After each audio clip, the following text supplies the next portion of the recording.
So welcome back प्यारे बच्चों। Finally last test हमारी प्रतिज्ञा टेस्ट सीरीज का, और उम्मीद करते हैं पेपर्स आपके बहुत अच्छे गए होंगे, प्रिपरेशन भी बहुत अच्छी हो गई होगी। एंड फाइनली इस ब्लू जर्सी से वाइट एप्रन का सफ़र आपका पूरा होने वाला है, मैं ऐसा मान के बैठा हूँ और ऐसा होगा भी। काफ़ी अच्छी मेहनत करी है। चलिए आइए अब देखते हैं, आज हमारा लास्ट पेपर देखते हैं टेस्ट सीरीज़ का। बढ़ते हैं, कैसा पेपर रहा, क्या रहा। आने वाले समय पे जो पहले टेस्ट हुए उसमें हमने देखा कभी लेवल ऊपर कभी लेवल नीचे, और एनटीए ने जो अभी फिलहाल एक नोटिफिकेशन दिया उसमें बहुत सारी बातें क्लियर कर दी है कि ये आपके स्कूल लेवल का एग्ज़ाम नहीं है। बट हमें डरने की ज़रूरत नहीं, हमने तैयारी बिल्कुल अच्छी करी है। ठीक है, बढ़ते हैं। तो पहला जो क्वेश्चन दिख रहा है, which of the following option contains amphoteric oxide. ये ऑक्साइड्स के क्वेश्चन कंटिन्यूअसली 3-4 बार आ चुके हैं, और मैंने आपको ये बात भी कही थी कि भाई ऑक्साइड को लेकर अगर किसी को देखना है तो मैंने आपको कहा था कि मेरा एक वीडियो है यूट्यूब पे ऑक्साइड्स को लेकर, आप उसको भी देख सकते हैं। उसमें मैंने ऑक्साइड बहुत अच्छे से एक्सप्लेन कर रहे हैं, सारी जगह हो जाएंगे। सो यहाँ पर मैं बात करूँ एम्फोटेरिक ऑक्साइड, तो टिन और लेड ये दो ऐसे एलिमेंट है जिनके ऑक्साइड एम्फोटेरिक होते हैं। हालांकि एम्फोटेरिक ऑक्साइड बेरिलियम का भी होता है, जिंक का भी होता है। मैंने गाना सिखाया है, जनाबे अली गाएं सुना करे आसमान के वो सभी 3533 प्रभु। तो इस क्वेश्चन की अगर बात करूं तो यहाँ ये जो क्वेश्चन दिख रहा है मेरे को, है ना, इस पर्टिकुलर क्वेश्चन की अगर मैं बात करूं तो यहाँ पे सिंपल सा आंसर आ जाएगा, that is SnO2 and PbO2। ठीक, आगे बढ़ते हैं। नेक्स्ट आपको दिया गया है, in which of the factor electrical conductivity of electrolyte cell does not depend. Electrolytic cell की इलेक्ट्रिकल कंडक्टिविटी किस बात पे डिपेंड नहीं करती है? तो कॉन्सेंट्रेशन पे डिपेंड करती है, नेचर ऑफ इलेक्ट्रोलाइट पे करेगी, टेम्परेचर पे 100%, इलेक्ट्रोड पर डिपेंड नहीं करेगी। इलेक्ट्रिकल कंडक्टिविटी जो होता है वो नेचर ऑफ इलेक्ट्रोड पे डिपेंड नहीं करेगा। नेक्स्ट है, the compound which is white in colour, मतलब कलरलेस है, तो जिसके पास अनपेड इलेक्ट्रॉन ना हो। तो यहाँ मैं देखूंगा, अगर पर्टिकुलर बात करूं तो ZnSO4 को अगर आप ध्यान से देखेंगे तो Zn पर जो चार्ज आ रहा है वो 2+ आ रहा है, और 2+ आना मतलब 3D10 है, और 4S0 है। D10 मतलब नो अनपेड इलेक्ट्रॉन्स, D10 मतलब no unpaired electrons. No unpaired electrons अगर हैं तो definitely this will be going to be, बोलो कैसा है, कलरलेस। अदरवाइज अब बाकी सबको देखेंगे तो यहाँ पे आयरन पे चार्ज आ रहा है Fe2+, अनपेड इलेक्ट्रॉन डेफिनेटली आएंगे। यहाँ पे चार्ज आ रहा है +3, डेफिनेटली अनपेड इलेक्ट्रॉन आएंगे। कॉपर सल्फेट पे चार्ज आ रहा है +2, अनपेड इलेक्ट्रॉन आएंगे। केवल जिंक ऐसा है जिसके पास अनपेड इलेक्ट्रॉन नहीं है, दैट्स वाई ये जो आएगा कलरलेस आएगा। असर्शन दिया हुआ है, pKa value of phenol is 10 while that of ethanol is 15.9, है ना, pKa वैल्यू। तो जब pKa की बात करते हैं तो जो pKa का वैल्यू होता है वो इनवर्स ऑफ एसिडिक कैरेक्टर होता है। किसी भी सब्सटेंस का जो pKa वैल्यू होता है वो इनवर्स ऑफ, बोलो क्या होता है, एसिडिक कैरेक्टर। तो इनवर्स ऑफ एसिडिक कैरेक्टर की अगर मैं बात करूं तो फिनॉल, या मैं पहले एसिडिक स्ट्रेंथ की बात करूं तो एसिडिक स्ट्रेंथ की बात अगर मैं करूं तो इथेनॉल जो होता है उसका एसिडिक कैरेक्टर कम आता है, और फिनॉल का एसिडिक कैरेक्टर ज़्यादा आता है रेजोनेंस के कारण। तो pKa की वैल्यू को अगर देखेंगे अपन, यहाँ आप देखिए तो फिनॉल का एसिडिक कैरेक्टर ज़्यादा आता है ना, तो डेफिनेटली pKa का वैल्यू कम आना चाहिए। लेकिन इसका ये कह रहे हैं कि इसका 15.9 है और इसका बोलो क्या है, 10 है। ये गलत बात है। फिनॉल का pKa का वैल्यू 10 दे रखा है, ज़्यादा दे रखा है, जबकि वैल्यू कम होनी चाहिए। तो असर्शन जो है आपका ये यहाँ पर गलत हो गया। Ethanol is stronger acid than phenol, ये बात भी गलत हो गई। इथेनॉल जो होता है वो वीकर एसिड होता है। Both assertion and reason are incorrect, both assertion and reason are incorrect. ठीक है, आगे बढ़ते हैं। Noble gases have very high boiling point, गलत है। नोबल गैसेस का बॉइलिंग पॉइंट वेरी लो होता है। नोबल गैसेस का बॉइलिंग पॉइंट वेरी लो होता है, वेरी हाई नहीं होता है, वेरी लो होता है। रीजन होता है वीक वंडरवॉल फोर्सेस, रीजन होता है वीक वंडरवॉल फोर्सेस। इसके अंदर जो वंडरवॉल फोर्स आता है वो वीक आता है। Noble gases have strong dispersion forces, गलत है। दोनों ही बातें गलत हैं, ना असर्शन सही है ना रीजन सही है। Assertion reason are false, assertion reason दोनों के दोनों क्या होते हैं, फॉल्स होते हैं। नोबल गैसेस का बॉइलिंग पॉइंट बहुत कम होता है बेटा, मिनिमम होता है। ठीक है, IUPAC नेम की अगर मैं बात करता हूं तो इस पर्टिकुलर कंपाउंड में जो IUPAC नेम है, तो यहाँ पे आ जाएगा आपका CH2 और यहाँ पर आ रहा है CH2, फिर CH2, फिर CH2, है ना। इधर आ जाएगा C डबल बॉन्ड O और ये आया CH3। क्योंकि ये मेरे पास एक बड़ा फंक्शनल ग्रुप है तो नंबरिंग 1 2 3 4 5 और एक ये 6 ऐसे ही देना पड़ेगी, है ना। 3 4 5 6 7 8 है, सॉरी 8 है इसके अंदर, मैंने स्ट्रक्चर गलत बना दिया है कुछ। यहाँ पे ये 3 है, ये 1, ये 3 और ये, है ना। तो इसको थोड़ा सा अपन चेंज कर लेते ज़रा, ठीक है। इसको चेंज करें अपन, तो यहाँ पे आपके पास आ रहा है ये OH, इधर आ रहा है CH2, फिर CH2, फिर CH2, फिर CH2, तो 3 तो ये हो गए, है ना, ये वाले। और इधर ही आ रहा है फिर से CH2 और ये बॉन्ड खाली, ठीक है। तो यहाँ आप देखेंगे तो 1 2 के बाद ये आ रहा है 3 4 5 6 और एक ये 7, है ना। कितने आ रही है, 1 और 3 4 5 6 और एक 7, ठीक। तो आप देखिए तो ये बड़ा ग्रुप है, इसको प्रिंसिपल फंक्शनल ग्रुप बोलेंगे, बड़ा ग्रुप है, प्रिंसिपल फंक्शनल ग्रुप बोलेंगे। तो नाम इसका बनेगा आपका 7 हाइड्रोक्सी, इसका जो नाम बनेगा वो बनेगा 7 hydroxy heptane 2 own, 7 hydroxy heptane 2 own. और स्टेटमेंट 1 की बात करूं तो स्टेटमेंट 1 तो सही है, 7 हाइड्रोक्सी हेप्टेन 2 ओन।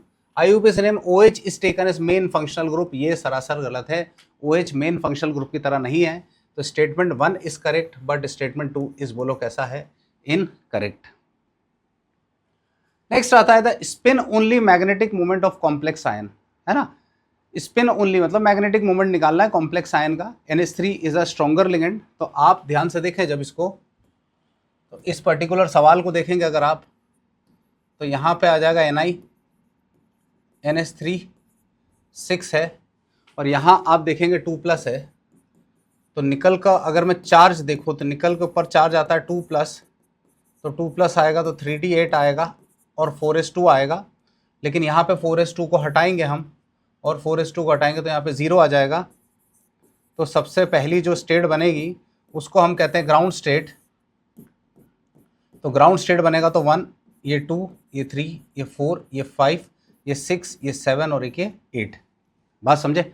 अब स्पिन ओनली मैग्नेटिक मोमेंट बोला है तो भाई जाहिर सी बात है कि यहाँ पे आपको अनपेड इलेक्ट्रॉन देखने पड़ेंगे। और NH3 जो है वो एक टाइप का स्ट्रॉन्गर लिगेंड है। NH3 एक टाइप का कैसा लिगेंड है, स्ट्रॉन्गर लिगेंड है, मेरी बात समझ रहे हैं। तो स्ट्रॉन्गर लिगेंड अगर है, लेकिन बट यहाँ पे ये D8 दिख रहा है तो यहाँ पे पेयरिंग नहीं होगी, इस पर्टिकुलर केस में पेयरिंग नहीं होगी। क्यों नहीं होगी, क्योंकि अगर मैं यहाँ पे इसको आपको ऐसे दिखाऊं मैं यहाँ पे, तो इस लेवल को हम कहते हैं EG और इस लेवल को मैं कहूँगा T2G। तो स्ट्रॉन्गर लिगेंड तो आप देखिए इलेक्ट्रॉन्स जो जाएंगे पहले, तो वो पहले इधर ही आएंगे नीचे इस टाइप से, और 2 ऊपर चले आएंगे। तो N की वैल्यू 2 आ गई, मतलब 2 अनपेड इलेक्ट्रॉन्स है। N की वैल्यू 2 आना मतलब 2 अनपेड इलेक्ट्रॉन्स है। और मैग्नेटिक मोमेंट को लिखते हैं म्यू बराबर √2 × 2 + 2, है ना। BM मतलब होता है बोहर मैग्नेटॉन, N × N+2 आता है ना। तो 2 × 2 + 2 आ जाएगा, तो 4 और 2, म्यू का जो वैल्यू आ जाएगा ये आ जाएगा 4 4 2 8 √8। और √8 को देखेंगे तो 2 √2, बोलो समझ आया। तो 2 √2 मतलब 2.8 के आसपास आएगा, 2 √2 मतलब 2.8। ये आपका आंसर आने वाला है। क्लियर है। आगे बढ़ते हैं। If 1 faraday of electricity is used in discharging of Cu2+, find the mass in gram of copper deposit to nearest integer. 1 faraday pass करा है भाई। कॉपर को ध्यान से देखो आप अगर, है ना, तो Cu2+ 2 इलेक्ट्रॉन गेन करके Cu देता है। 2 फैराडे से डिपॉजिट हो रहा है 63.5 ग्राम, है ना। कॉपर का जो एटॉमिक वेट है वो 63.5 होता है। तो जब 2 फैराडे का चार्ज पास करा है तो 63.5 ग्राम हुआ है। अगर आप 1 फैराडे का चार्ज पास करेंगे तो m आएगा, ये कैंसिल हो जाएगा। तो m बराबर बोलो क्या आ जाएगा, 63.5/2। तो m बराबर ये आ जाएगा लगभग आएगा 31.7 ग्राम। क्लोजेस्ट टू नियरेस्ट इंटीजर बोला है तो दैट मीन्स इक्वल टू लगभग 32 ग्राम के आसपास ये आ जाएगा। क्लोजेस्ट इंटीजर बोला है मतलब कितने ग्राम के आसपास, 32 ग्राम। ठीक है। नेक्स्ट क्वेश्चन है, which of the following has highest oxidising power. Reduction potential का वैल्यू जितना ज़्यादा पॉजिटिव रहेगा, ऑक्सीडाइजिंग पावर उतना ही ज़्यादा रहेगा। रिडक्शन पोटेंशियल का वैल्यू, रिडक्शन पोटेंशियल का वैल्यू, तो positive value of SRP, positive value of SRP directly proportional होता है कौन से पावर के, oxidising power. Positive value of SRP is directly proportional to oxidising power. तो पॉजिटिव वैल्यू देखें अगर अपन, तो मुझे यहाँ पे सबसे ज़्यादा जो पॉजिटिव वैल्यू दिख रही है वो सिल्वर की दिख रही है, जस्ट इज 0.8 वोल्ट। तो इसी का ऑक्सीडाइजिंग पावर जो होगा वो सबसे ज़्यादा आएगा। Question 55, among 15 group hydrides reducing character decreases down the group. देखो ग्रुप 15 के हाइड्राइड्स की अगर मैं बात करूं, आपके स्टेटमेंट 1 की अगर मैं बात कर रहा हूं, तो ग्रुप 15 की अगर मैं बात करूं तो यहाँ पे आता है NH3, यहाँ पे आता है PS3, यहाँ पे आता है ASS3, यहाँ पे आता है SbS3 और यहाँ पे आता है BiS3। डाउन द ग्रुप आ रहे हैं हम लोग, और डाउन द ग्रुप आने पर, ऊपर से नीचे आने पर, है ना, डाउन द ग्रुप आने पर एलिमेंट हाइड्रोजन बॉन्ड का लेंथ बोलो क्या होता है, इंक्रीज। तो एलिमेंट हाइड्रोजन बॉन्ड का स्ट्रेंथ बोलो क्या हो जाएगा, डिक्रीज। स्ट्रेंथ डिक्रीज होगा, जल्दी टूटेगा, तो रिड्यूसिंग कैरेक्टर इंक्रीज होता है भैया। डाउन द ग्रुप आने पर रिड्यूसिंग कैरेक्टर इंक्रीज होगा, मतलब डाउन द ग्रुप आने पर रिड्यूसिंग कैरेक्टर इंक्रीज होगा। डाउन द ग्रुप आने पर रिड्यूसिंग कैरेक्टर बोलो क्या होगा, इंक्रीज। तो स्टेटमेंट 1 कह रहा है कि रिड्यूसिंग कैरेक्टर डिक्रीज होता है, तो ये स्टेटमेंट सरासर गलत है। E2O3 and E2O5 are always basic, गलत है। E2O3 E2O5 नॉन मेटल है भैया, नाइट्रोजन। ऑलवेज कैसे होगा, नाइट्रोजन का ऑक्साइड है। N2O3 N2O5 एसिडिक है, P2O3 P2O5 एसिडिक है। ऑलवेज बेसिक थोड़ी हो सकता है। बेसिक ऑक्साइड मेटल के होते हैं, बेसिक ऑक्साइड जो होते हैं वो किसके होते हैं, मेटल्स के। ये थोड़ी हो सकते हैं ऑलवेज। तो ये दोनों ही स्टेटमेंट क्या है, गलत है। Statement 1 and 2 both are false. Statement 1 and 2 both are false. ठीक है, आगे बढ़ते हैं। CrH2O6 क्रोमियम दिख रहा है, ठीक है। CrH2O6 है ना, वीक लिगेंड है, देख लो। CrH2O6 3+ है, तो यहां पे आ जाएगा D3, और वाटर है मेरे पास एक टाइप का WFL, और WFL है तो इसका कॉन्फ़िगरेशन आ जाएगा T2 3 और Eg बोलो क्या आएगा, 0। T2G3 और Eg क्या आएगा, 0। तो ये आ जाएगा आपका, तो A जो है उसका 2 आएगा, है ना। तो ये वाले 2 ऑप्शन तो आपके चले गए, ये 2 तो चले गए। A का 2 आएगा। FeH2O+3 आ रहा है, उसको भी देख लो अपन। FeH2O6, FeH2O6 3+ वीक लिगेंड है। Fe पे चार्ज निकालोगे +3 आएगा, +3 आना मतलब D5 आएगा, है ना। D5 आएगा, वीक लिगेंड है, तो D5 आएगा, वीक लिगेंड है, तो T2G आ जाएगा 3 और Eg आ जाएगा 2। T2G3 और Eg2, तो ये आ गया B का थर्ड आ गया, है ना। B का क्या आ गया, थर्ड। तो A का आ गया 2 और B का आ गया थर्ड। चलो C का भी चेक कर लेते, वीक लिगेंड है वो, है ना, वीक लिगेंड है। यहाँ पे आप Ni2 और H2O, तो T2G6 और ये Eg2, ये आ जाएगा आपके पास में 8D8। ठीक, तो यहाँ पे आप देख लीजिए C का बोलो क्या आ गया, 4। तो उस हिसाब से जो आपका आंसर आ रहा है, उस हिसाब से जो आपका आंसर आ रहा है वो डेफिनेटली आपका यही आंसर आएगा, दैट इज फर्स्ट आंसर। ठीक है। Question number 57, what is the product formed in the given below reaction. Given below reaction में क्या प्रोडक्ट बनेगा, सिंपल मार्कोनिकॉफ रूल लगाओ यहाँ पे आप, है ना। सिंपल सा यहाँ पे रूल आप लगाएं, मार्कोनिकॉफ रूल। यहाँ पे मिथाइल है और यहाँ पे आ रहा है DCl, तो यहाँ पे प्लस है और यहाँ पे बोलो कौन है, माइनस है ना। तो नेगेटिव वहाँ जाएगा जहाँ कम हाइड्रोजन, पॉजिटिव वहाँ जाएगा जहाँ ज़्यादा हाइड्रोजन। तो यहाँ पे आ जाएगा आपका D, यहाँ पे मिथाइल, और यहाँ पे कौन आ जाएगा, Cl, है ना। तो मिथाइल है, Cl और D है, तो ये आपका सिंपल सा यहाँ पे that is first answer. Next which what will be the reactivity order of following compound towards electrophilic substitution reaction? देखो यहां पे एक बात को समझना पड़ेगा कि जो ESR होता है वो डायरेक्टली प्रोपोर्शनल बोलो किसके होता है, ROR। ESR जो होता है वो डायरेक्टली प्रोपोर्शनल किसके होता है, ROR जो होता है ESR का, है ना। यहाँ पे लाइन थोड़ी सी गड़बड़ हो गई है।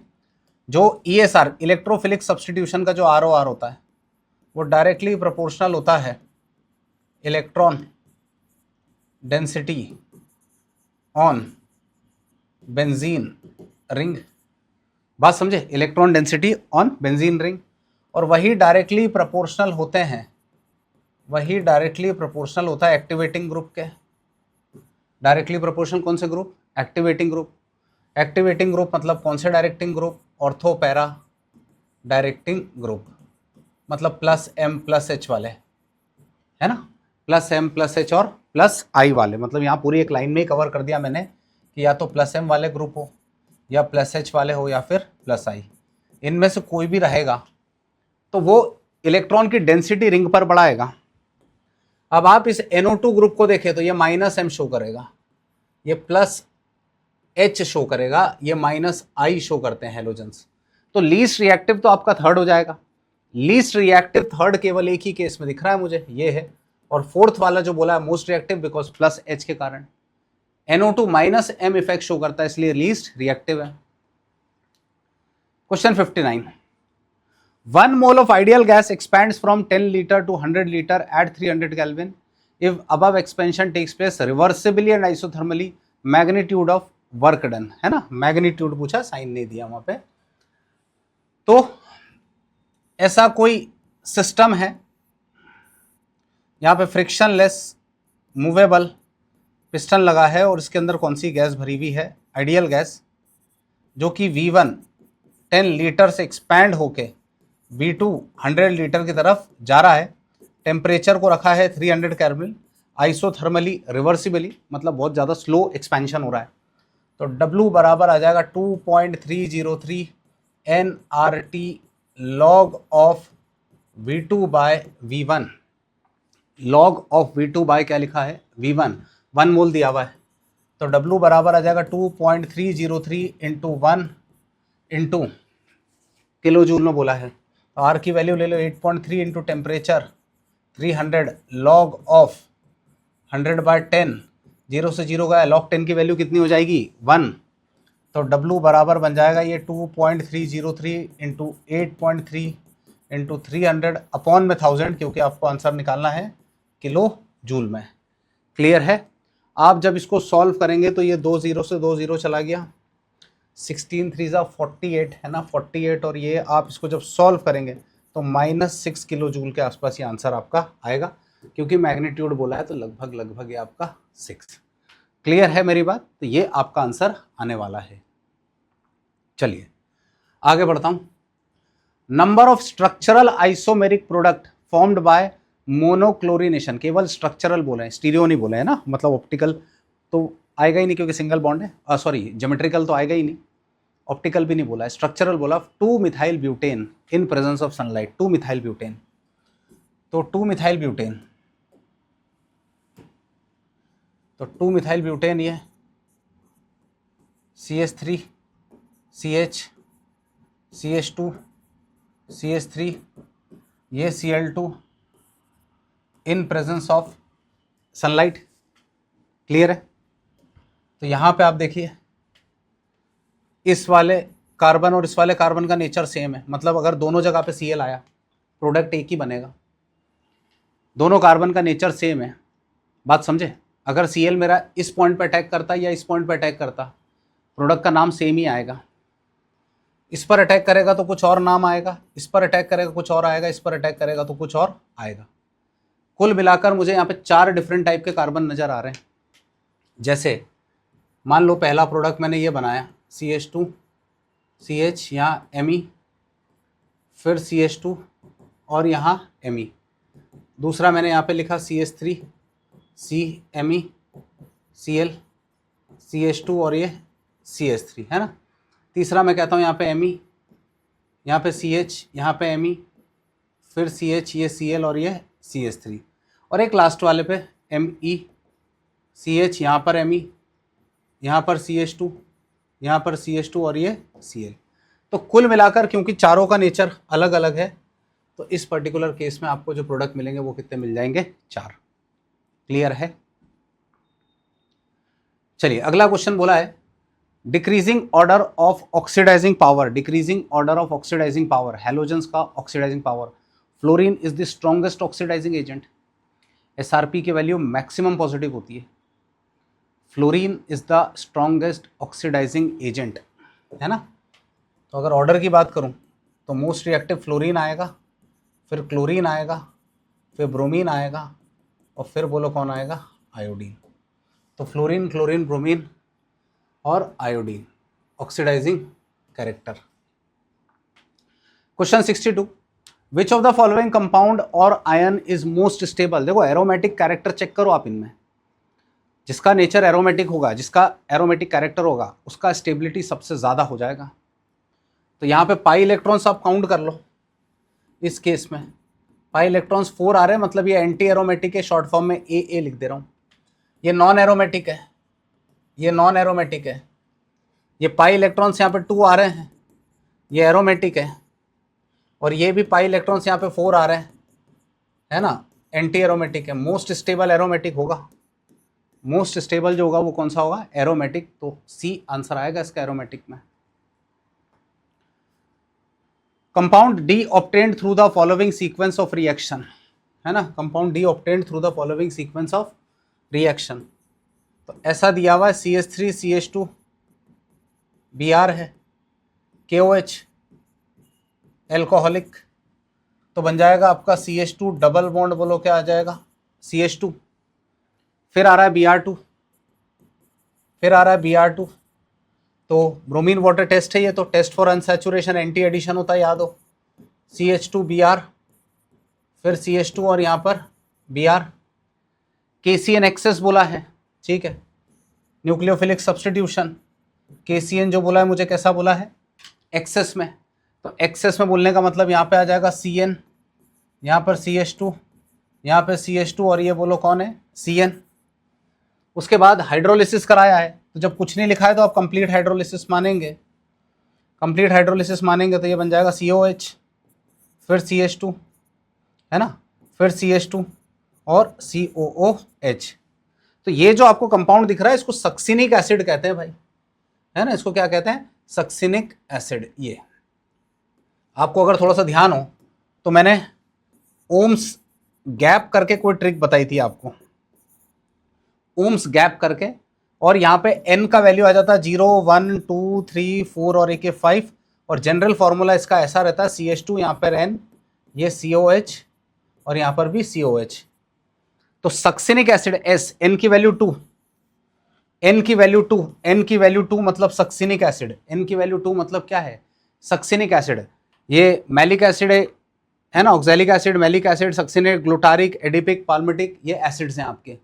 तो इस टाइप से आप इसको जो है कर सकते हैं, है ना। मेलोनिक एसिड बोलते हैं M को, ध्यान रखना, मैलिक नहीं। Identify the end product in the given sequence of reaction. तो गिवन सीक्वेंस में NBS है, NBS मतलब अलाइलिक सब्स्टिट्यूशन है, NBS फॉर अलाइलिक सब्स्टिट्यूशन है।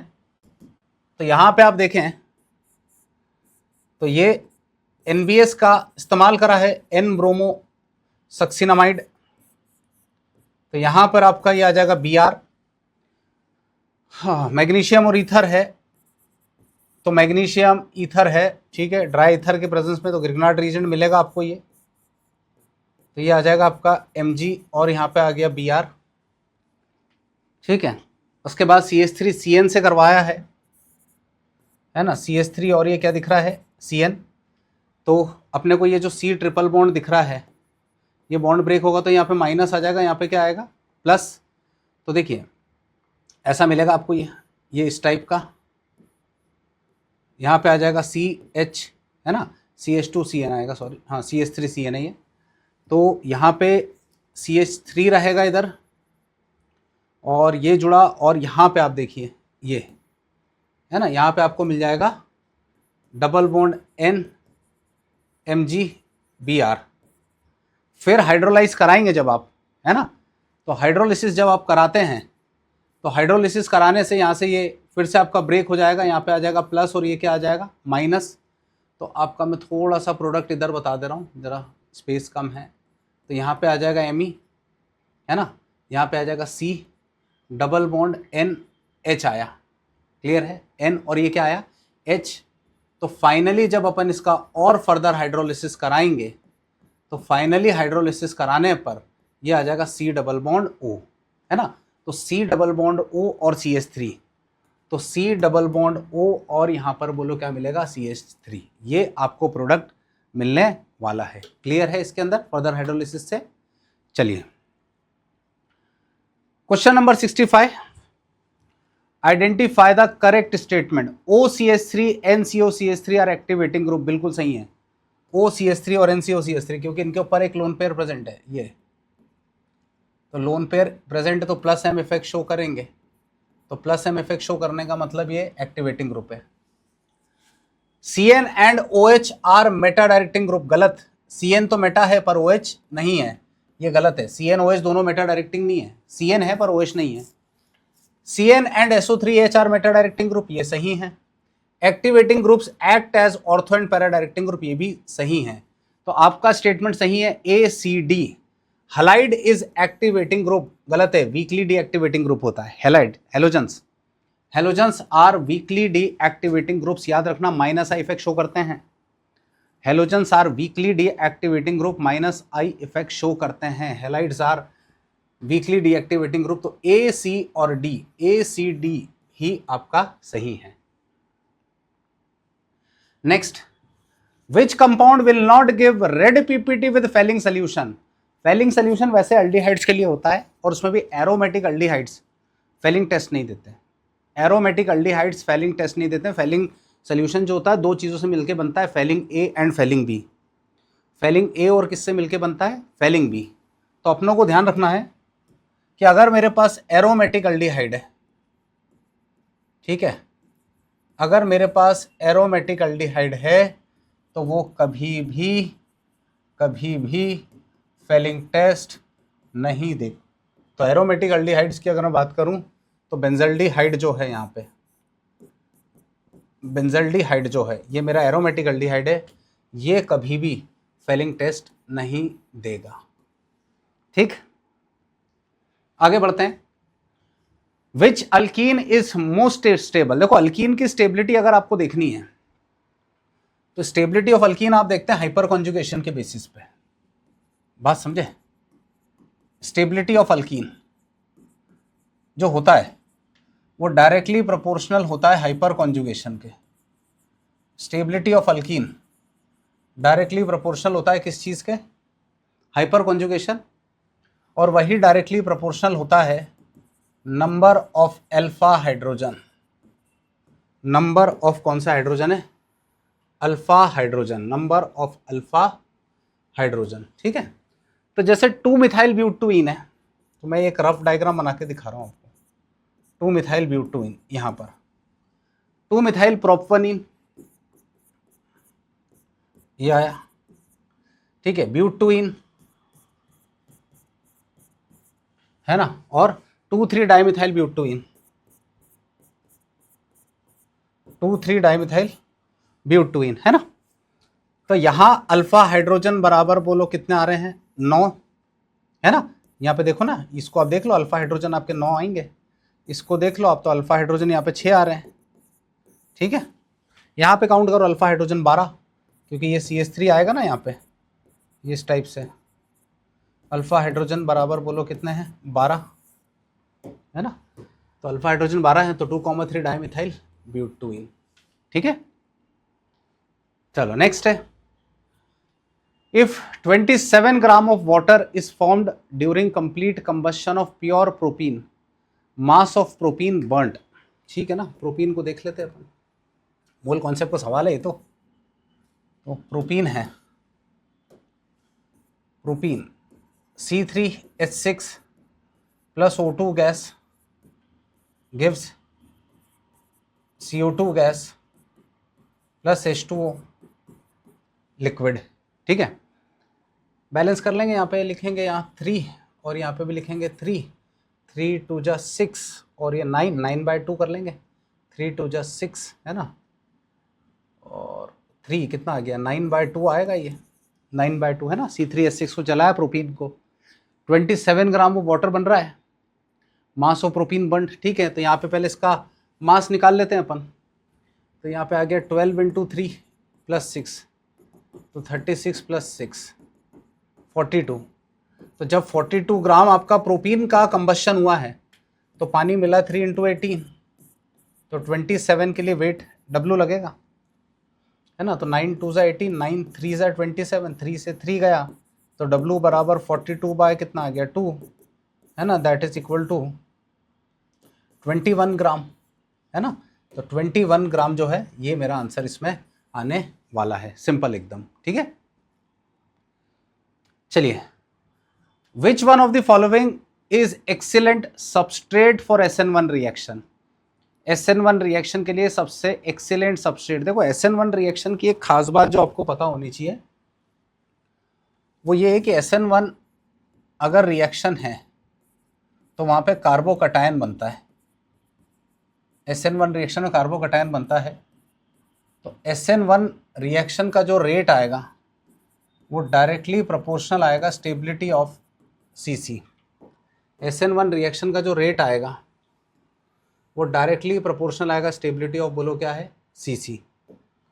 अब स्टेबिलिटी ऑफ CC की अगर बात करूं मैं, तो मेरे पास जितने भी सबस्ट्रेट दिए हैं, तो आप यहाँ पे देखें तो पहला वाला जो ऑप्शन दिख रहा है A ऑप्शन, यहाँ पे 3 डिग्री का कार्बोकटायन मिलेगा।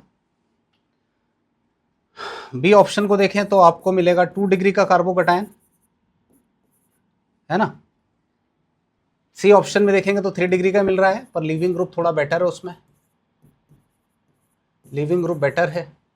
और D वाले ऑप्शन को देखेंगे आप तो नाइट्रोजन के साथ में है, मतलब यहाँ पे बैक बॉन्डिंग के हमारे पास फुल ऑन चांसेस हैं, है ना। यहाँ पे N है और इधर CH3, सॉरी ये ऐसा है, यहाँ पे N है, N पे लोन पेयर है और ये CH2 है और इधर ये Cl।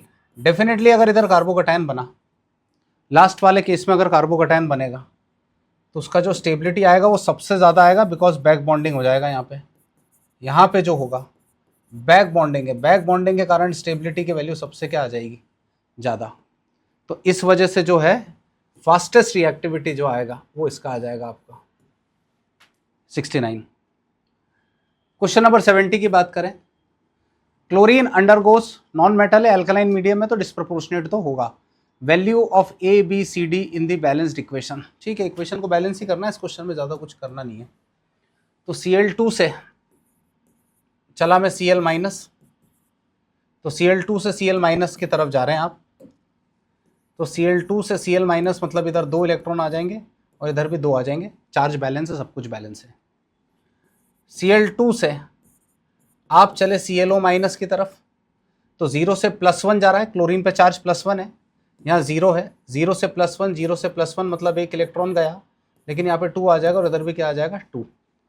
नेगेटिव गिनो तो 4 नेगेटिव है, तो यहाँ पे लिखेंगे 4OH माइनस, है ना, नेगेटिव है तो 4OH माइनस लिखेंगे। ऑक्सीजन गिन लो, इधर इधर 4 आ रहे हैं, इधर 2 ही आ रहे हैं, तो यहाँ पे लिखेंगे 2H2O। बस उठा के दोनों को ऐड करेंगे, दोनों को ऐड करते हैं अगर, तो 2 इलेक्ट्रॉन से 2 इलेक्ट्रॉन क्या हो जाएगा, कैंसल, है ना। बस बचा ही क्या है, 2Cl2, 4OH माइनस, है ना, 2Cl माइनस, 2ClO माइनस और यहाँ पे आ जाएगा 2H2O। 2 कॉमन निकाल लो, है ना। 2 कॉमन निकालोगे तो क्या बचेगा, Cl2, 2OH माइनस, फिर Cl माइनस, फिर ClO माइनस और यहाँ पर आ जाएगा H2O, ये कॉमन निकल गया। चलो, तो A का वैल्यू आया 1, B का वैल्यू आया 2, C का वैल्यू आया 1, D का वैल्यू भी आया 1, है ना। ABCD पूछा है तो 1 2 1 1 आ रहा है, सिंपल आंसर है, 1 2 1 1 आ रहा है, 1 2 1 1, काम ही खत्म हो गया, ठीक है। बढ़ते हैं क्वेश्चन नंबर 71 की तरफ। केमिकल बॉन्डिंग का सवाल है, the increasing order of bond angle among the following, है ना, इनमें बॉन्ड ऑर्डर का इंक्रीजिंग ऑर्डर बोला है। BeCl2 sp हाइब्रिड होता है तो angle will be 180 degree. NH3 दिख रहा है, NH3 इस पिरामिडल विद लोन पेयर, तो इसका एंगल आ जाएगा 107 डिग्री, है ना, sp3 हाइब्रिड होता है। CH4 की बात करूं तो अगेन ये भी sp3 हाइब्रिड है और इसका जो एंगल आएगा 109 डिग्री और 28 मिनट्स आएगा। BF3 की बात कर रहा हूं तो BF3 इज sp2 हाइब्रिड, तो यहां पे एंगल आएगा 120 डिग्री। तो आप ध्यान से देखें तो सबसे जो बड़ा एंगल है BeCl2 है, उसके बाद BF3 है, फिर CH4 है और फिर जो आ रहा है वो कौन आ रहा है, NH3। तो ये आपका जो है इस तरीके से एंगल चलेगा। तो BeCl2 मतलब फर्स्ट है, फर्स्ट का एंगल सबसे ज़्यादा है ना, फर्स्ट का जो एंगल है वो सबसे ज़्यादा आएगा, NH3 सेकेंड है, सबसे कम आएगा, तो आपका जो पे सिंपल आंसर आ रहा है दैट इज B आंसर। ठीक है। द कॉम्प्लेक्स, देखो इस टाइप के कॉम्प्लेक्स में ना दोनों कटायन एनायन दोनों in the form of complex हैं। कटायन भी in the form of complex है, एनायन भी in the form of complex है। अगर दोनों ही in the form of complex है तो इस टाइप के कंपाउंड्स में जो आइसोमेरिज्म आता है वो डेफिनेटली आपका कोऑर्डिनेशन आइसोमेरिज्म आएगा। इस टाइप के कॉम्प्लेक्स में जो आइसोमेरिज्म आएगा वो कोऑर्डिनेशन आइसोमेरिज्म आएगा। Reason for lanthanoid contraction is poor shielding effect of 4f orbital. f orbital जो होता है उसका शील्डिंग इफेक्ट बहुत ज़्यादा पुअर होता है। तो ये तो कुछ ऐसे मेमोरी बेस्ड सवाल हैं, मतलब जो आपको डायरेक्टली आ जाना चाहिए कि नेग्लिजिबल स्क्रीनिंग इफेक्ट ऑफ कौन सा ऑर्बिटल है, 4f सबसे पुअरेस्ट होता है। Strongest screening effect s orbital का होता है, s के बाद होता है p, उससे कम d और सबसे कम क्या होता है, f। 74 what is the pH of solution obtained after mixing 100 ml of A having pH 3, 100 ml of B, है ना। तो दो है यहाँ पे दो है मेरे पास, एक A है ना, तो इसका जो pH आ रहा है वो 3 आ रहा है और इसका जो वॉल्यूम आ रहा है वो 100 ml आ रहा है। pH अगर 3 आ रहा है तो H प्लस का कॉन्सेंट्रेशन आ जाएगा 10 की पावर -3m। pH बराबर 3 आ रहा था H की, है ना। और दूसरा जो दिख रहा है यहाँ पे आपको B दिख रहा है, उसका जो pH आ रहा है यहाँ पर वो pH आ रहा है आपका 5, है ना, और जो वॉल्यूम आ रहा है वो अगेन बोलो क्या आ रहा है, 100 ml। pH 5 आ रहा है तो H प्लस का कॉन्सेंट्रेशन आ जाएगा 10 की पावर -5m। तो रिजल्टेंट मोलैरिटी निकाल लो, तो M1 V1 plus M2 V2 upon में V1 प्लस क्या है V2। हालांकि एक बात और समझा दूं मैं, इतना सब जाने की ज़रूरत नहीं है, इतना सब जाने की ज़रूरत नहीं है। एक शॉर्ट ट्रिक बता देता हूँ। शॉर्ट ट्रिक ये है कि आप देख लो दोनों का वॉल्यूम इक्वल है, आप देखो वॉल्यूम दोनों का इक्वल है ना, और 2 का डिफरेंस है। वॉल्यूम इक्वल है और 2 का क्या है, डिफरेंस है। यहाँ पे जो मैं आपको बता रहा हूँ वो मैं आपको बता रहा हूँ एक शॉर्ट ट्रिक। वॉल्यूम इक्वल है और 2 का डिफरेंस है तो कुछ मत करो, रिजल्टिंग pH निकालना है तो 3 प्लस कितना दिया हुआ है यहाँ पे 5/2 करो, तो 3 + 5 मतलब 8/2 और ये आ गया 4, और इसमें से माइनस कर दो 0.26, इसमें से माइनस कर दो 0.26, इसमें से माइनस आप कर दो 0.26। बात समझे। तो ये एक शॉर्ट ट्रिक है जिससे अप्रोक्सीमेट रेंज मिल जाएगी आपको, लेकिन एक्चुअल तरीका ये नहीं है। एक अप्रोक्सीमेट अगर मैं रेंज देखूं इसकी, तो अप्रोक्सीमेट रेंज आपकी जो आ जाएगी वो 3 पॉइंट यहाँ पे जो आ जाएगा वो 74 आ जाएगा। 3.74 मतलब आपका pH जो है लगभग 3.28 के आसपास आएगा। ये एक सिंपल शॉर्ट ट्रिक है, मैं आपको सजेस्ट नहीं कर रहा हूं कि आप शॉर्ट ट्रिक लगाओ, लेकिन आप जल्दी देखेंगे तो आंसर इस तरीके से कर सकते हैं। अदरवाइज आपके पास ट्रेडिशनल मेथड भी है, ये जो मेरा मेथड है ये ट्रेडिशनल मेथड है, और इससे भी अगर अपन चलते हैं तो हम इससे भी कर सकते हैं। तो मेरे पास ये MR जो आएगा यहाँ पर ये आ जाएगा M1 V1 10 की पावर -3 इंटू 10 की पावर 2 और 10 की पावर -5 इंटू 10 की पावर यहाँ पे 2 अपॉन में बोलो कितना आ गया 200। तो ये जो MR आपका रिजल्टेंट मोलैरिटी अपन निकालें तो ये 10 की पावर -1 आ जाएगा और ये 10 की पावर -3 आ जाएगा, और ये करेंगे 200। तो MR बराबर इसको सॉल्व करूँगा तो 0.101 अपॉन ये आ जाएगा लगभग 200। यहाँ गया 1 2 3, है ना। इसको देखेंगे तो एम आर बराबर आ जाएगा आपका 50 लगभग इंटू 10⁻⁻5, या एम आर बराबर आ जाएगा 5 इंटू 10⁻⁻4। ये आपका जो है कॉन्सेंट्रेशन आ गया H प्लस का, ये आपका कॉन्सेंट्रेशन H प्लस का आ गया। हालांकि इसके पहले जो शॉर्ट ट्रिक बताई थी मैंने वो भी लगा सकते हो आप, उससे भी आपका क्लोज आंसर आ जाएगा। नाउ पीएच बराबर होता है minus log of H plus, तो minus log of H plus का कॉन्सेंट्रेशन, तो पीएच बराबर माइनस लॉग ऑफ, ये आ जाएगा आपका 5 इंटू 10⁻⁻4, तो पीएच बराबर आ जाएगा माइनस लॉग ऑफ 5, है ना, या माइनस साइन बाहर ही रहने दीजिए, और ये माइनस माइनस प्लस 4 हो जाएगा। इसको देखेंगे सॉल्व करेंगे तो लगभग आपका आंसर 3.3 के आसपास आ जाएगा। 3.3 के आसपास आने का मतलब है कि आपका ये जो आंसर दिख रहा है 3.28 के आसपास आ जाएगा। ठीक है। Question number 75, quantum numbers of 6 electron are given below, arrange them in the order of increasing energies, arrange them in the order of increasing energies. तो n प्लस एल निकाल लो, तो इसका n प्लस एल की value आ रही है 6, इसके n प्लस एल की वैल्यू आ रही है 5, इसके n प्लस एल की वैल्यू भी आ रही है 5, इसके n प्लस एल की वैल्यू भी आ रही है 5, है ना, और यहाँ पर वैल्यू आ रही है 4। लेकिन यहाँ पे देखो d वाला n प्लस एल और यहाँ पर n प्लस एल सेम ही आ रहे, तो b और d की एनर्जी सेम है, तो सबसे ज़्यादा एनर्जी a की आएगी, और उसके बाद आएगी c की एनर्जी, क्योंकि n की वैल्यू ज़्यादा है, n की वैल्यू ज़्यादा है, n की वैल्यू 4 है, फिर बराबर b और d, बराबर b और d, और फिर बोलो कौन आ जाएगा e, a c b d e। a की एनर्जी सबसे ज़्यादा, फिर c, फिर b और d की एनर्जी सेम, और e की कम, a c b d e, ये आपका आंसर आ जाएगा।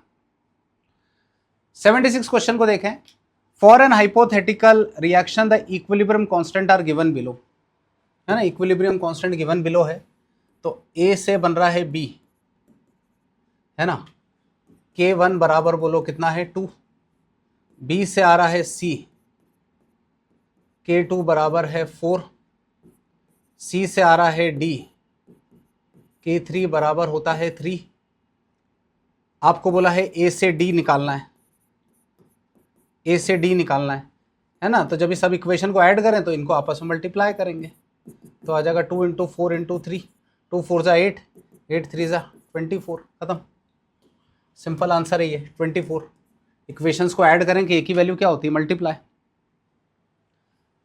Question number 77, match the list 1 with list 2, है ना, विटामिन ए की कमी से ज़ेरोप्थेल्मिया होता है ना, बायोलॉजी वाले स्टूडेंट है, थोड़ा सा आइडिया होगा।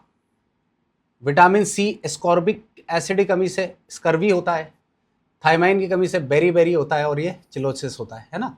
चलो देखो इसका आंसर अपन मैच कर लेते हैं। तो विटामिन ए का 3 है ना, ए का जो आ रहा है वो 3 आ रहा है, मतलब ये और ये तो गया, और बी का 1, ठीक है, और एस्कॉर्बिक एसिड से स्कर्वी होता है, सी का 4, यही आंसर आ रहा है आपका। ठीक है, सिंपल है, मेमोरी बेस्ड सवाल है ये भी। चलिए question number 78, reaction of cyclic ether है विद RMgX एंड वाटर, है ना, साइक्लिक ईथर और RMgX और वाटर है, तो यहाँ पे आ रहा है CH2, यहाँ पे आ रहा है O, इसका रिएक्शन में करा रहा हूँ RMgX के साथ, RMgX, तो यहाँ से ब्रेक कर लो, तो ये आ जाएगा प्लस और ये आ जाएगा माइनस, ये इधर प्लस और ये माइनस, अपोजिट चार्जेस को भेजो, है ना, तो ये आ जाएगा CH2O MgX, यहाँ पे CH2 और ये आ गया R। हाइड्रोलिसिस करा लो, हाइड्रोलिसिस कराएंगे, तो हाइड्रोलिसिस जब आप कराएंगे तो ये यहाँ से आ जाएगा ब्रेक, ये प्लस और ये कितना है माइनस, है ना, तो ये बन जाएगा उधर OH, यहाँ पे आ जाएगा CH2 और ये R, तो R CH2 और R, है ना, ये हमारा आंसर आने वाला है यहाँ पे, ये वाला 78। क्लियर है। चलिए बच्चों क्वेश्चन नंबर 79 की तरफ बढ़ते हैं। Isopentane have number of secondary carbon, तो सबसे पहले तो आइसोपेंटेन का स्ट्रक्चर देख लेते हैं अपन। तो आइसोपेंटेन की बात अगर करेंगे तो ये कुछ ऐसा दिखता है, दिस इज योर आइसोपेंटेन। और सेकेंडरी बोला है, सेकेंडरी कार्बन, तो ये तो 1 डिग्री का है, ये भी 1 डिग्री का है, ये 2 डिग्री है, ये 1 डिग्री और ये 3 डिग्री। तो 2 डिग्री का एक ही कार्बन दिख रहा है। तो आइसोपेंटेन में जो नंबर ऑफ सेकेंडरी 2 डिग्री के कार्बन आएंगे वो केवल एक आएगा। क्वेश्चन 80 की बात करें, if an electron revolving around hydrogen nucleus in ground state absorbs 10.2 EV energy, तो एंगुलर मोमेंटम इंक्रीज बोला है।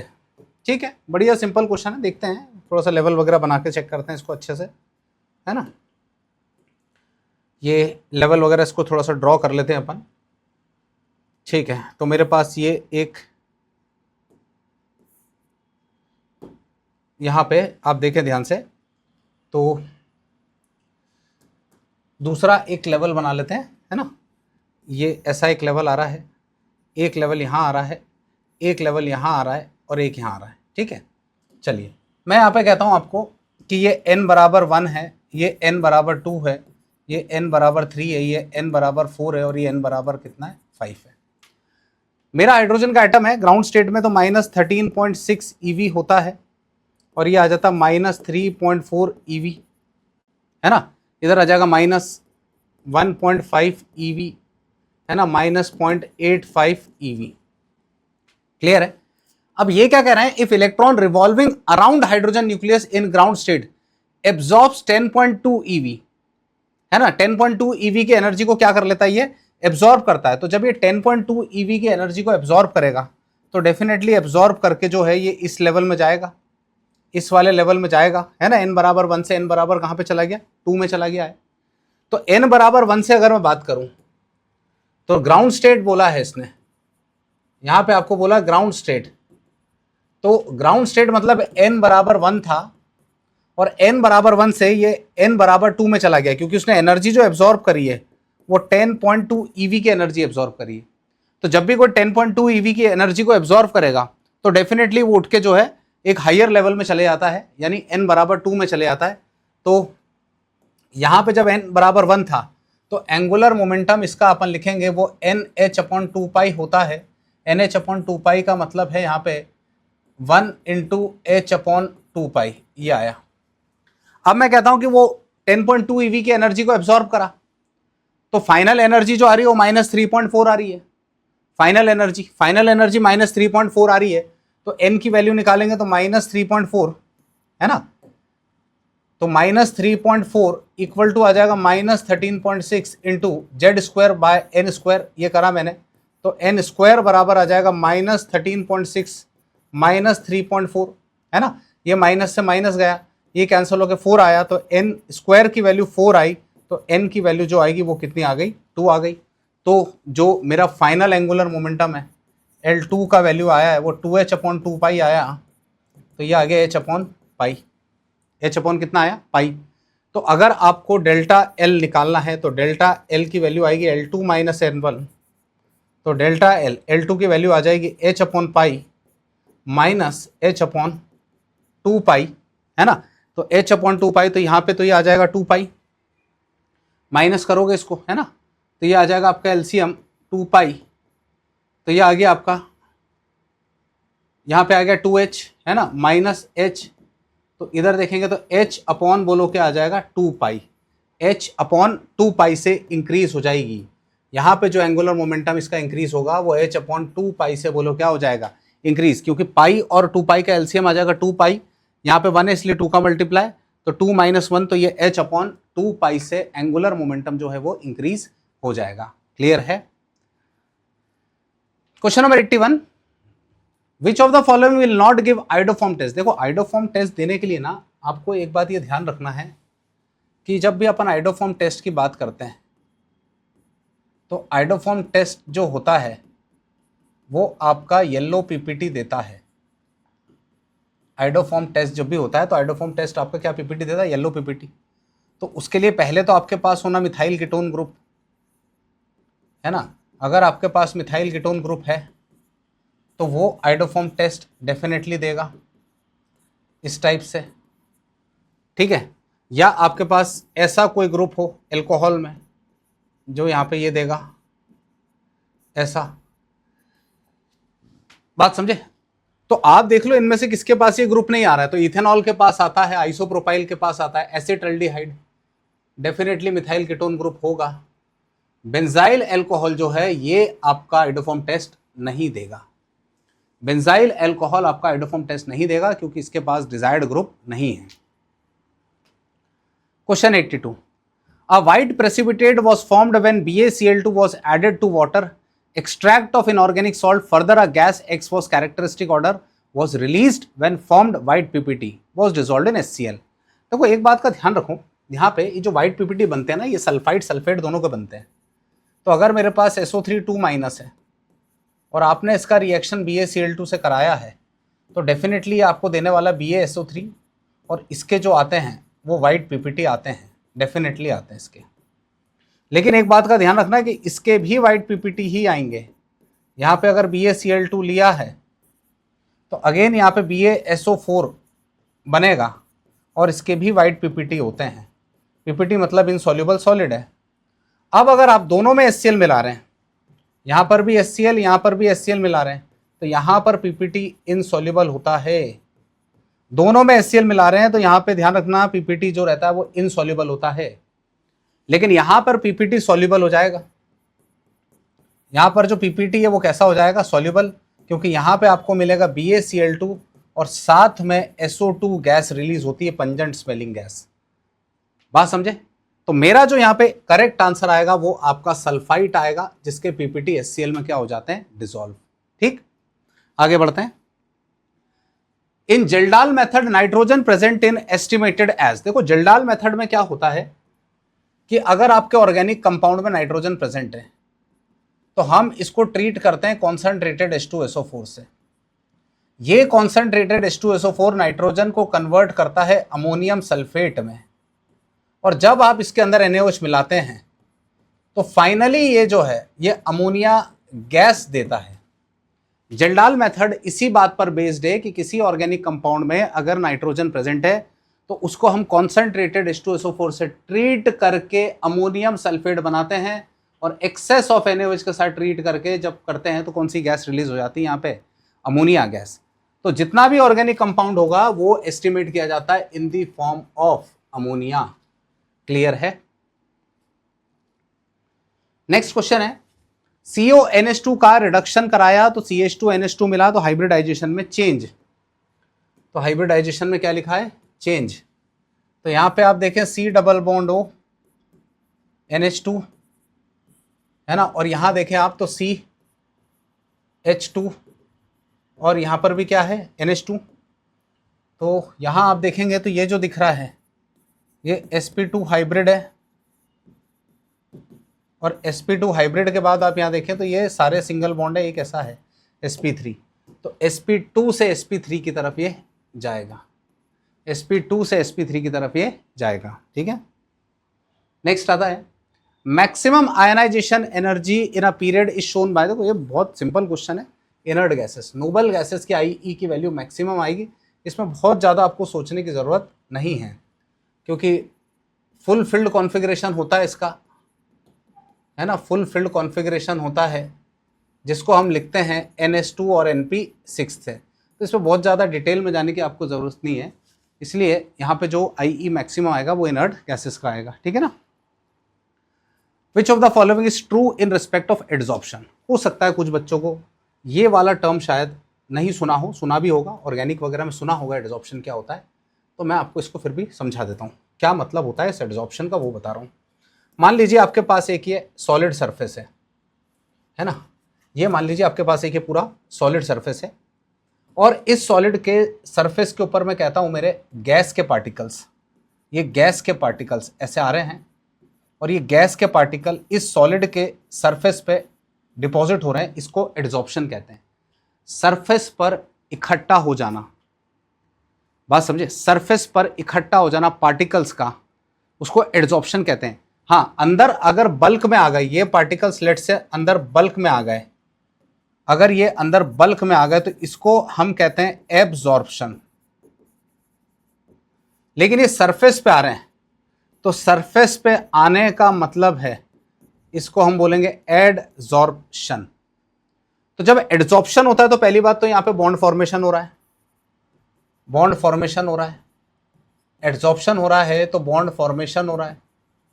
बॉन्ड फॉर्मेशन होना मतलब एनर्जी रिलीज होना, बॉन्ड का फॉर्मेशन होना मतलब एनर्जी का रिलीज होना।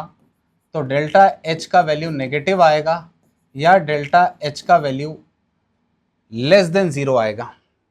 डेल्टा एच का वैल्यू लेस देन जीरो आएगा क्योंकि पार्टिकल सेटल हो रहे हैं यहां पर आकर, तो रैंडमनेस जो है वो डिक्रीज हो जाएगा। तो रैंडमनेस डिक्रीज होना मतलब डेल्टा एस का वैल्यू अगेन नेगेटिव आएगा, तो डेल्टा एस भी लेस देन क्या आ जाएगा, जीरो। और क्योंकि एड्सॉर्प्शन अपने आप हो रहा है, पार्टिकल अपने आप आके सेटल हो रहे हैं, अपने आप आके सेटल हो रहे हैं, तो स्पॉन्टेनियस होगा, तो डेल्टा जी का वैल्यू भी बोलो क्या आएगा, नेगेटिव, मतलब लेस देन जीरो। तो तीनों का वैल्यू लेस देन जीरो आएगा, तीनों का वैल्यू लेस देन जीरो ही आएगा, तीनों का वैल्यू लेस देन जीरो ही आएगा एड्सॉर्प्शन में। पार्टिकल्स का अपने आप सॉलिड के सरफेस पे, है ना, ये सॉलिड है, सॉलिड के सरफेस पे गैस का डिपॉजिट हो जाना, ये आपका एड्सॉर्प्शन कहलाएगा। ठीक है। Next, in which of the following pair of species both the metals are in maximum oxidation state. Maximum oxidation state में किसमें है, निकाल लेते हैं। तो ए ऑप्शन जो आ रहा है मेरे पास वो CrO2 आ रहा है और Cl2 आ रहा है, और यहां पर आ रहा है MnO4 माइनस। इधर आप देखो तो Cr पे आप चार्ज निकाल लो तो +6 आएगा और यहाँ पे +7 आएगा, यही आएगा आंसर आपका, आपका यही आंसर आएगा, आप निकाल के देख लो। यहाँ पे टाइटेनियम आप देख लो +6 आएगा, यहाँ पे +4 आएगा, नहीं है, दोनों ही बोला है। यहाँ पे आयरन आएगा +6 और यहाँ पे भी आएगा +6, नहीं आएगा। ये दोनों ऐसे हैं जो मैक्सिमम OS में प्रेजेंट हैं। Want of factor for K3FeCN6 if it is 75% dissociated। ठीक है, K3FeCN6 दिख रहा है, K3 है, Fe है, Cn है, 6 है, ब्रेक करेंगे तो 3K प्लस और यहाँ पे आ जाएगा FeCN6 3 माइनस, है ना।